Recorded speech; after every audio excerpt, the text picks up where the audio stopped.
Prior to European settlement, the land around Unley was inhabited by the Ghana people and was mainly scrub and marshland.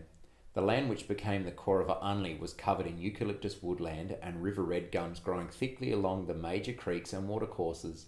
Remnants of this past flora and fauna can now be seen in Hayward Park. The area that forms the city of Unley was first settled in 1840. Small villages developed around Unley, including Goodwood, Parkside and Fullerton. In 1871, Unley reached a population of 2,000 people and separated from Mitcham to become a township in its own right. By 1906, the population had grown to 22,000 people and the corporate town of Unley became a city, the second suburban city in Adelaide after Port Adelaide. Thomas Whistler was one of the first European landowners. He is credited with forming and naming the village of Unley, supposedly after a hamlet near his hometown Underley, as well as Unley's first streets, Arthur, Mary and Thomas, named after his children. Whistler lived near the Brown Hill Creek, where Hayward Park is today.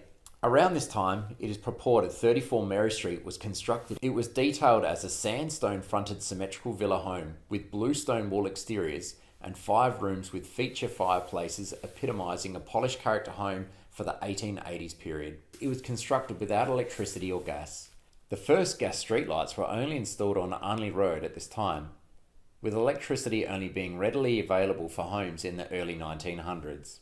Sanitation was in the form of an outhouse with a porter's lane at the back of the property. The house even withstood the earthquake of 1897 that was so forceful it seriously damaged the original town hall of Unley, which was required to be rebuilt and reopened in 1907. In 2016, 34 Mary Street was purchased in a state of somewhat disrepair. A young local couple with their newborn began the journey of restoring the property to its former glory and beyond. The foundations were reinforced, the horsehair ceilings were replaced, the original fireplaces stripped back, the sash windows reglazed, and the floorboards stripped back to the original glory. When the fireplaces were removed, several items were found including old media licensing, letters back to Mother England detailing the weather and how the television had arrived, some black and white photos of young family members, and a doll that had been placed in a safe hiding spot to never be found.